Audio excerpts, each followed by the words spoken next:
Welcome to this short end-of-year roundup for 2020 from the Gowling IP team based here in Dubai, and as we look forward to 2021.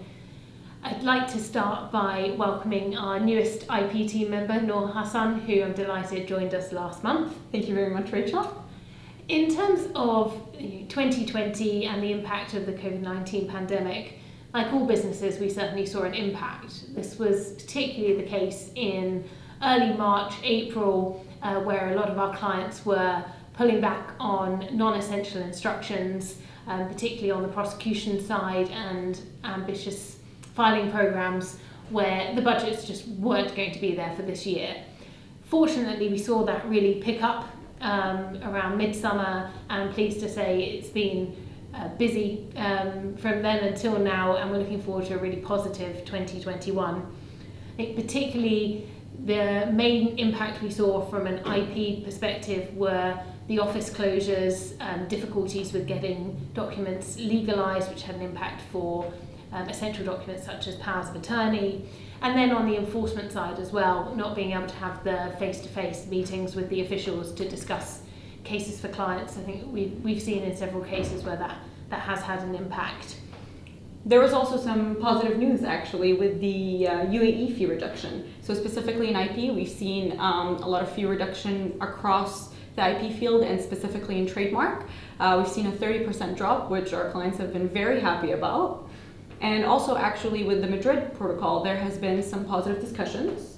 Certainly. So there's been some discussions around Saudi and the UAE acceding to Madrid, which would be a really positive development both for international brand owners looking to protect their rights in this region, and also local companies looking to expand their protection more globally. So a really positive development there, and something we'll be certainly horizon watching for 2021. I think really after a difficult year for everyone, the stage is set for a positive 2021. Hi, I'm Simon Elliott. I'm a Senior Associate in the corporate team here at Gowling. I'm joined today by Sohail Mirza, partner in the corporate team. So Sohail, I think we're looking forward to 2021 for more reasons than others, especially with what's happened in 2020 and COVID and other such things. What is it particularly in the UAE that we're looking forward to in 2021? Thanks, Simon. Yeah, obviously it's been a difficult year and the reasons have been documented. I think the phrase unprecedented has been used on more than one occasion. But going forward, I truly believe that the UAE government's been very proactive in trying to change the landscape for foreign investors in the region and to really instill some confidence in the market here. And I'm fully aware of, and most people will be, of the various measures that were put in place to deal with the virus, or the pandemic I should say, including various issues around restructuring employment and restructuring businesses and headcounts, and also making the cost of business a lot more easier. So those were kind of preventative measures that were put in place over the course of this calendar year. But going forward, I think there's plenty of room for optimism. And just to give you a couple of examples, Simon, if you look at the ease on foreign ownership restrictions, that's a fantastic example of the way the UAE government's been very responsive to incentivise fresh capital to enter the UAE. So by announcing back in early December the ease on the restriction on the 49% ownership of mainland companies, we've seen a lot of interest from foreign corporations on doing business in the UAE and using the UAE as a springboard to move into the GCC. And also if you look at that in the context of the normalisation of relationships with Israel and Bahrain having followed suit simultaneously, and also we hear good news about other GCC jurisdictions as well as African jurisdictions signing normalisation treaties. I think that will only help to increase the incentive on businesses to invest more money and capital in this region, and generally speaking, just to improve prospects going forward. So I think the UAE government, like I said, has been very proactive in putting in place the building blocks to actually help the recovery over the course of next year. So I'm very much looking forward to a much more prosperous and optimistic outlook for 2021. Sure, and I think from the foreign ownership perspective, we're looking forward to, and foreign investors are looking forward to knowing more about what these regulations will say on 100% ownership or the reduction of the 51% local ownership requirements, and some more prescriptive legislation on that. I think also there's been other changes that we've seen outside of the scope of the foreign investment and sort of outside the business sphere as well in the UAE recently. Do you have any opinions on things that the government have looked to be proactive on outside of business to encourage expat workers and foreign investment in the region? Yeah, of course. I mean, Dubai and the UAE, generally speaking, has always been a great place to live. I mean, we've had the benefit of fantastic infrastructure and leisure facilities, sports facilities. It's a fantastic destination, as most people say.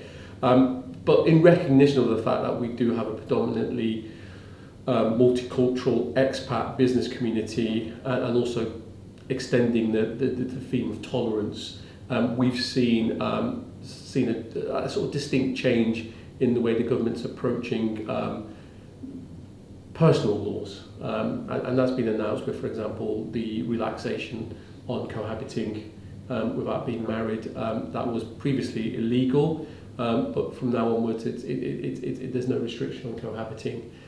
Also allowing expats to have wills and being able to safeguard their investments in the region.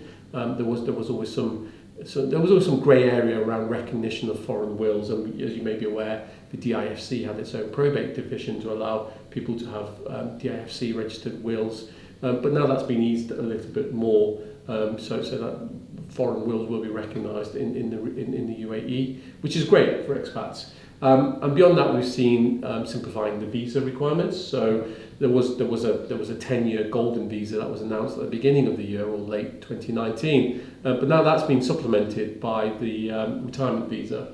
So people over the age of the retirement age, mandatory retirement age, now can get a visa here and can live here for a prolonged period. So all of this is making it a much more user-friendly place to live and to work, and again reinforces the very dynamic approach taken by the rulers of the UAE and Sheikh Mohammed in particular in Dubai, to facilitate Dubai and the UAE generally as a destination of choice for both business and individuals to develop here.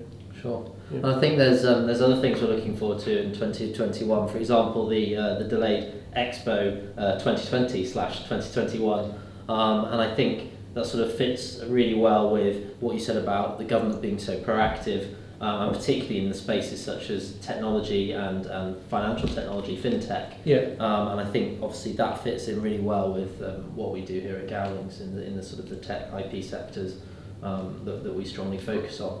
Have you got any other comments on what we're looking forward to in terms of Expo and the benefits to the UAE? Yeah, I mean, Expo has a very distinct UAE flavour to it. Obviously, the government seized the initiative.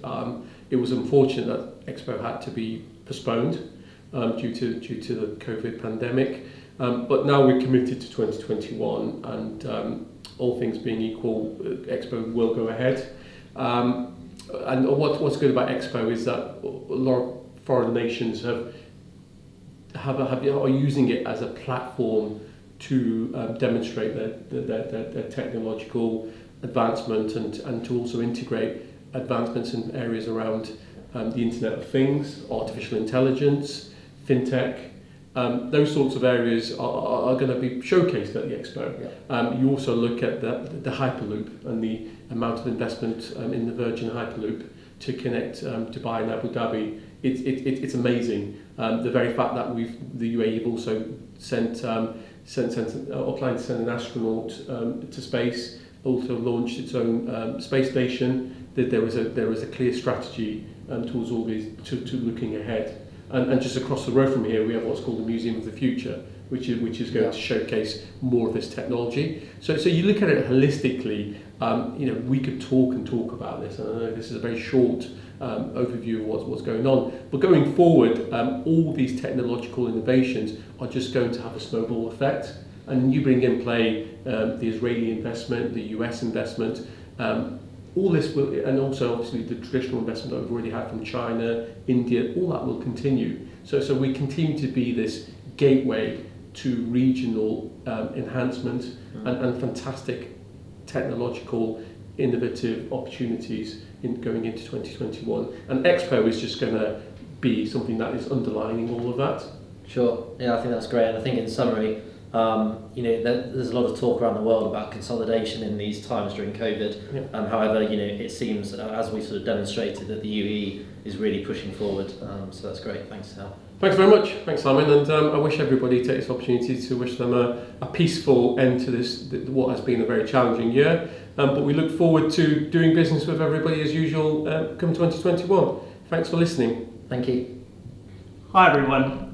Challenges. We've had a few of those this year and the tech sector has been no exception. However, with the tech sector, we may not have even survived 2020, and certainly without it, we would not have a vaccine at the moment. So the tech sector in the UAE have suffered, like most other tech sectors, from the fear of COVID uncertainties. Projects were put on hold, budgets were frozen, and projects and transactions were postponed until 2021. The good news for the UAE, of course, is that it is future tech focus. And the future tech focus and the ambition of that is driven by the national strategies and the national visions and a very ambitious government program to make sure that tech drives Dubai and the UAE. It's interesting because the UAE has very much laid the foundations for this in the next couple of years by setting up and establishing various ministries, various organisations and various forums. Some of the key ones obviously being the Blockchain Council, Smart Dubai, the Ministry of Artificial Intelligence, various fintech hives and incubators, and also the development of fairly investor-friendly regulatory framework around new disruptive technologies here in the UAE. Given 2020, I am reluctant to give my tech predictions for 2021, but here they are. One, artificial intelligence, that will come as no surprise to anybody. I think it will have a huge impact across all sectors, from life sciences to energy to transportation and to basically e-commerce and various other tech-driven sectors. Key ethical issues will continue to be a main focus, and I assume that they'll be addressing those key ethical issues, as well as many legal issues, which no doubt will be followed by regulatory frameworks to assist in the implementation and the interpretation of artificial intelligence and its uses. And thirdly, I think what we'll see, very interestingly, is applications and use cases will be not only surprising to us, but also incredibly interesting and exciting in relation to this particular space. The other prediction is data protection and privacy. It will come as no surprise to anybody that data protection and privacy is a global concern currently, given the amounts of data and access to it and cyber threats. The UAE, again, is no exception. We have new laws developed here in the UAE, particularly with the recent DIFC Data Protection Law 2020. And it is certainly going to be the case that we'll see a federal law implemented here in the UAE at some time in the future. And this is very much a reflection of what's happening across the region in relation to data protection and privacy, and I think we'll see an explosion of that going forward. 5G networks will be purely a transformative form of technology across all sectors, and it will have an enormous impact. It may not be doing so right now with fairly small commercial use cases and implementations in the region, but definitely you'll have seamless connectivity, you will have 100 times more capacity, faster usage than 4G, you'll have multi-device connectivity, and you'll see an explosion of IoT and machine-to-machine platforms. And I think what's really interesting about 5G technology is you'll have virtual reality, augmented reality, autonomous vehicles, and 3D video calls, all of which will be very exciting innovations and will be driven by 5G technologies. I also think that blockchain will be one of those large technologies which finally, rather than becoming a soundbite or being a soundbite, will actually become a reality, and we'll see very useful and transformative use cases in blockchain, particularly given the UAE government's public announcements about all government documentation being on the blockchain by 2022. And last but not least, I think, given that COVID has taken the UAE and the region from a cash society to a cashless online payment society, I think we'll see an explosion not only in the e-commerce space, which we are seeing now, but also in the e-payments and the fintech space. And that is in a combination with incubators and light touch regulations and sort of flexible licensing regimes, which will encourage international investors and disruptors alike to come to the UAE and develop truly innovative and interesting technologies around the e-payments and online payment space. So they are my general predictions for UAE. Don't hold me to them because 2020 was a very unusual year, but I think it's safe to say that 2021 is going to be all about tech. Finally, I'd just like to thank all my team for what they've done in what has been an incredibly challenging year, and also thank our clients for all the support they've given us this year. And it's just left to me to wish you a very Merry Christmas and best wishes for the new year, and let's all hope that 2021 is better than 2020. Thank you. شكرا كثير تيم وكل عام وانتم جميعا بألف خير. Thank you.